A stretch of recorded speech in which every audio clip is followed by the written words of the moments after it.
with the headlights on and the AC on, we're down to 12.3 volts. So I think our alternator is a bit shot.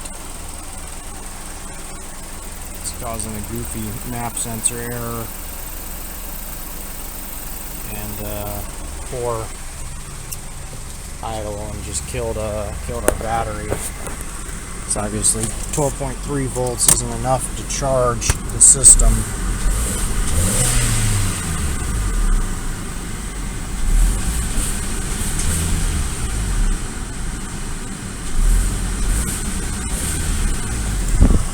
Rev it.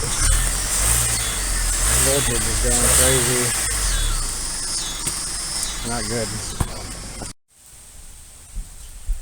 Today we're going to look at how to replace the alternator on a 2009 Hyundai Sonata with this 2.4 liter the easy way. So the fan shroud comes out with 2 bolts, 1 bolt here and 1 bolt here, and you can just unclip it, disconnect the electrical wire and pull the whole fan shroud out.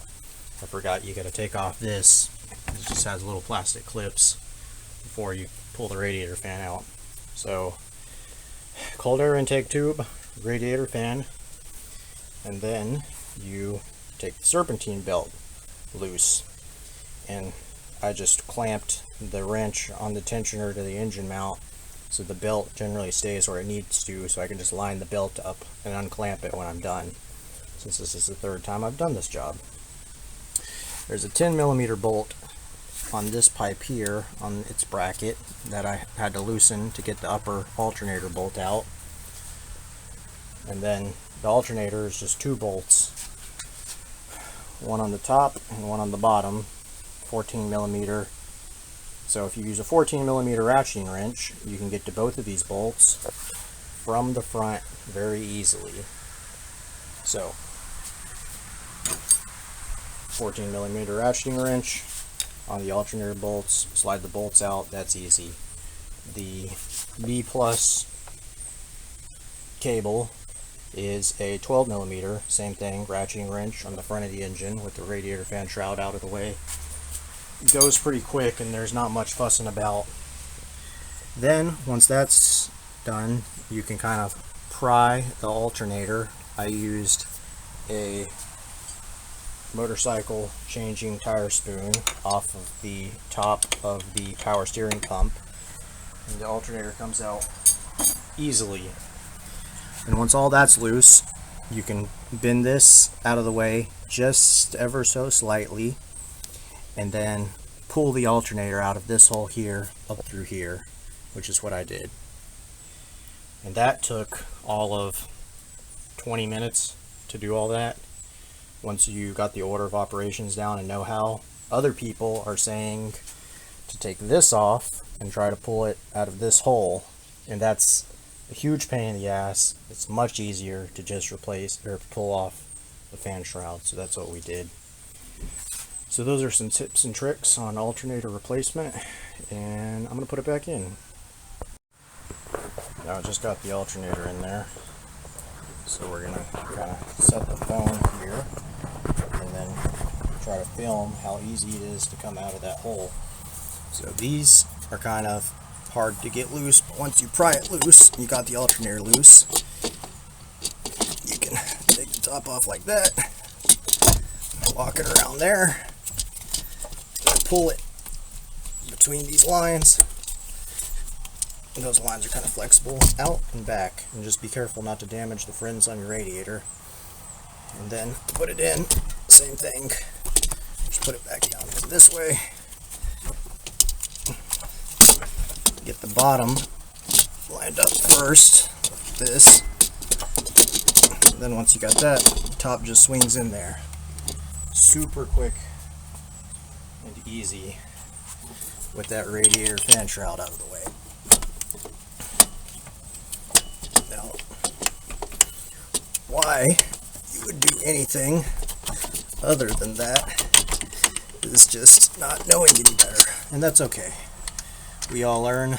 I watched that video and attempted it the second time I replaced this alternator, not the where you take this thing off, and that was just unnecessary and went a lot slower. And I was like, I'm just taking the radiator fan shroud off, man. This is, yeah.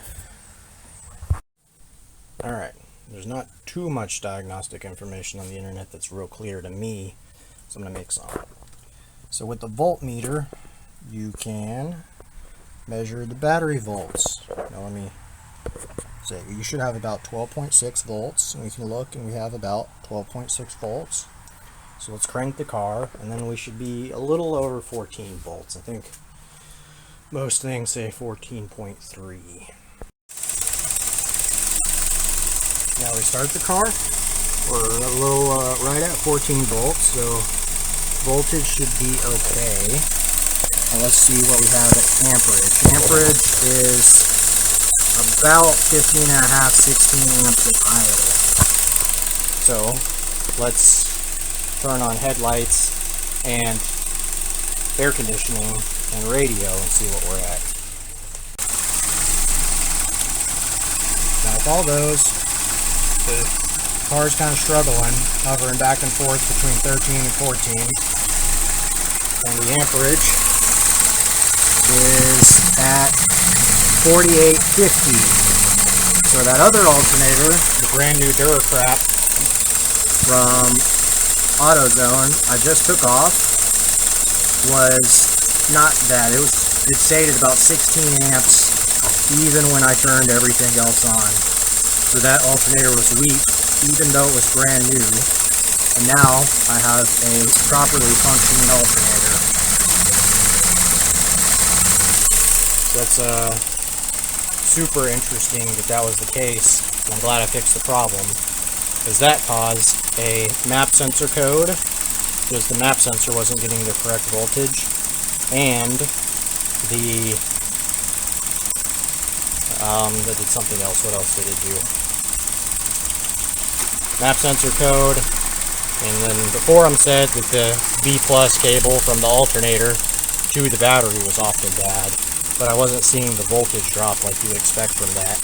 So with all the accessories on at idle, strong alternator, you're still at 14 volts and 45 amps draw coming from the alternator. So the amp draw should increase as you rev the car and peak at about 2,500, somewhere between 2,000 and 3,000 RPM. So that's all good, useful information to know. So I'm going to go back to the AutoZone and return the garbage alternator I just took out of it.